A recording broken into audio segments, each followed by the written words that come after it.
Welcome back into the Sports Source. This is actually SportsSource.tv. I forgot it's our overtime segment, but technically it's the Sports Source. I'm sitting here trying to do two things at once. I'm collecting your Twitter questions, writing them down so I can spit them out to our all VFL panel: David Liggins, Sterling Hinton, Jacob Gillum, Daniel Hood. I'm going to get back into my phone, but so nobody's seeing that, we'll start you guys answering these questions. Here's the first one. Why don't you have a quarterback coach for Josh Dobbs? Well, technically, this one's for you guys, but here's the deal. Nick Sheridan is the GA, and people are hung up on the fact he's a GA. That guy was the quarterback coach and pass game coordinator at Western Kentucky and South Florida before coming here. And that's who they say works most with Dobbs. Thoughts? Well, first of all, Nick Sheridan is an incredible coach. Yeah. He's an incredible coach. I mean, had it not been for DeBoer and I think Coach Jones' history, I think he may have been pushed up to the quarterback position coach and, and had to display his talents that way. But Josh is okay. I mean, we're winning. Bottom line, we're winning. We got to get better, but we're winning. And I'm certain Nick is putting some time into Josh Dobbs and doing practice. I'm certain about that. Okay. Jake, you've been over there. Yeah, Nick Sheridan is a fantastic coach. Incredible. I mean, he should have a quarterback. He should be the quarterback's coach at Tennessee. There's been a lot of talk of a coaching change or whatever. I don't know anything about that, but I think Nick Sheridan should be a quarterback's coach. He's more than proved it, in my opinion, and he works with Josh Dobbs all the time. And here's my thing. I just want to say, why would you change up a lot of things that you're doing with the quarterback mid-season? That's stuff for the offseason. You don't want to change anything you're doing right now because it's working. I mean, it's not perfect, but you don't want to change so much where something goes wrong and it doesn't work. This team has a chance to be 8-4. Yeah. That was the realistic goal for this year's team. Daniel got on me this week, still picking 7-5. Yeah. But I was about Daniel to say picked 12-0. Yeah, Sterling picked 12-0. 7 was closer than 4 12. plays away. I'm doing this long story. Well, we could also do South Carolina. You want to do South Carolina? Georgia plays away. We can play this all day long. Yeah. The thing is, though, 8 was a realistic. That's 2 games. If you win 8, heck, if you win 7, you're already better than you were last regular season. Yep. So you're taking steps forward. And with Nick Sheridan over there, I think people are they're hearing now. They look on the little coaching tree, and they don't see a quarterback's coach listed, and he gets passed around. He's got a GA working with him. It's one of those situations where you've got a former coach who's filling that position. It's just not it's not at the top of the page on the coaching list, but that's an actual passing game coordinator at a couple of programs, USF, Western Kentucky, who's working with your quarterback. A person who's overqualified for that title. Yeah, just because Yes. it's GA Huge. doesn't mean anything. Huge. I mean, I got Marcus Satterfield, who was a GA, Yeah. great guy. Shane Beamer. I mean, Yeah. knows a little thing about special teams. So, I mean, there are really good people that are in those positions. You're also seeing more of these situations where a coaching staff gets fired, and rather than go out and grab another job, a guy goes back and takes a smaller position to get another place on his resume to start rebuilding things. So I don't think that's as bad as people seem to think. I don't think they know who Nick Sheridan is or what he's done. No. All right, wasted chances in the red zone. I don't know, it's not really a question, just your thoughts on the wasted chances in the red zone. Got to clean that up. I thought we were fine because, again, when you get down to the red zone, a team against like Missouri who's got a great defense, at the end of the day, you got to put points on the board. And Tennessee did that, only missing 1 field goal. Points on the board wins the game, and that's what it came down to against a great defense. And that's absolutely true. You've got to take the points when you can get them. I think it's people are concerned about we're stalling out. Why isn't there still progression moving down and finishing drives? And I think that's the biggest thing. And I think some of it comes down to it gets a little bit easier on the defense to defend a smaller section of the field. Yep. We've talked about quarterback inaccuracies. You got to be more accurate down there. You do, and look, like what Jacob said, you're not going to fix inaccuracies mid-season. But how much of that is attributed to injuries? If a quarterback's plant leg is bothering him, I mean, how accurate can he be? Can he really drive into a throw? So there's a lot of things we don't know of why Joshua Dobbs is inaccurate. But if you can fix those things, it opens up the playbook of being unpredictable to the defense, and then you can score. And for the most part, what you're seeing, if you go back and look at his numbers, not completely, but for the most part, if he's good in one area, he's good in the other area. So when he's hurt and he's not running, I think that does impact his passing ability a little bit. His overall game is brought down, whether that's injury or up here. I think his first instinct is run, and if he can't run, I think it's just tough for him from a mental standpoint throwing the football. But here's one thing about the red zone chances. Looked it up yesterday. Going into that game, Tennessee was about 6th in the SEC in terms of scoring touchdowns in the red zone. I'm not counting field goals. 6th in the SEC. You're middle of the pack scoring touchdowns. That's not that bad. Yesterday, I think, was the exception to the rule, but they need to clean it up still, just as surely. All right. Somebody here says that why so negative? Tennessee Coach Jones was simply not running it up on Gary Pinkel because the coach has cancer. I don't think that was it. It's a nice gesture, but I don't think he was making it. I think they just stalled out in the red zone. Yeah.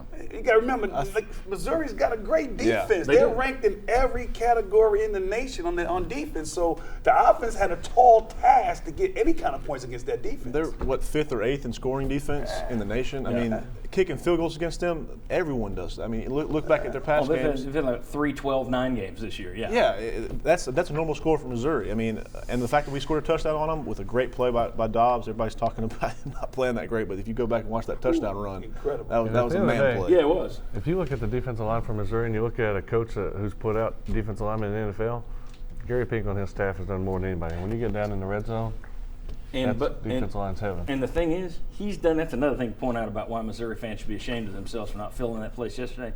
He recruits 2 and 3 stars. That's it. He's not a 4 and 5 star guy, and yet he cranks linemen into the NFL year after year. He's put 11 D linemen in the NFL in like the past 3-4 years. Well, the last 3 years we keep saying, well, they're not going to have these guys back. And he just rolls 2 more out there. And that's another thing. He gets guys in there. He redshirts them. They're 4th year and 5th year guys by the time they hit their starting spot. And it's a little different than what Tennessee's been going through these last few years. All right, how many first-team SEC, all SEC players are on this Tennessee squad? Jalen Reeves-Maben. I mean, you got some good linebackers in this Cam league. Sutton. But let's just talk about Yep. instead of sitting here and guessing and putting everybody else in there, who's played at an all SEC level? First team, all SEC level, whether they get it or not. Kick return, you'd say Barry. Barry is kick returner. I think Daniel's been as good as any punter. Trevor Daniel. Oh, easily Trevor punter, Daniel. yeah. All-American. In terms of Now, are we going Sutton hasn't made a lot of plays, so I wonder if that's going to count. Now, the fact they're not throwing at him is the situation, but you have to have numbers to get on that list. I'm not sure how they're going to vote on that in terms of what moves them. I think he'd be more likely to make it with the coaches than he will with the media. So I think the coaches know who they're throwing at and who they're not. The media, we just say, he's only got an interception. That's how it's all.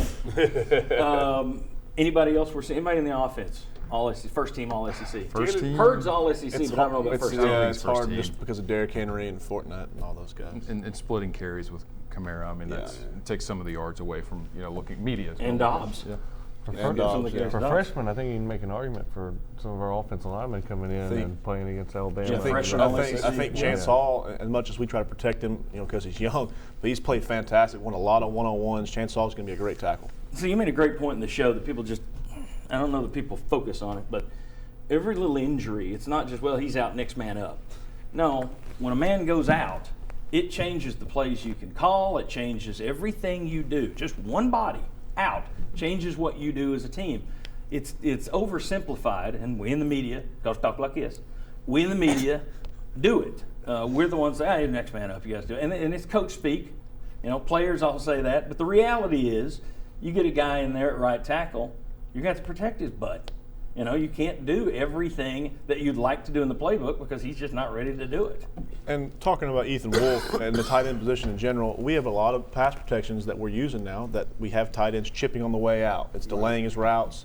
We're changing stuff up just so we can get the ball off. And that's something you got to do with a young O-line or with a guy. And Chance is a great player, but we have to protect him. That's a terrific point, Jacob. I mean, why can't you guys live up to Jacob? He's the youngest. He got the youngest legs. If you're Kurt Magid, Fresh. If you're Kurt Magid, do you want a 6th year, or do you try and go to the pros? I'm coming back. I want I to think see he does come back. I want It to looks see if awful they give good it for to him. next year. It looks awful good.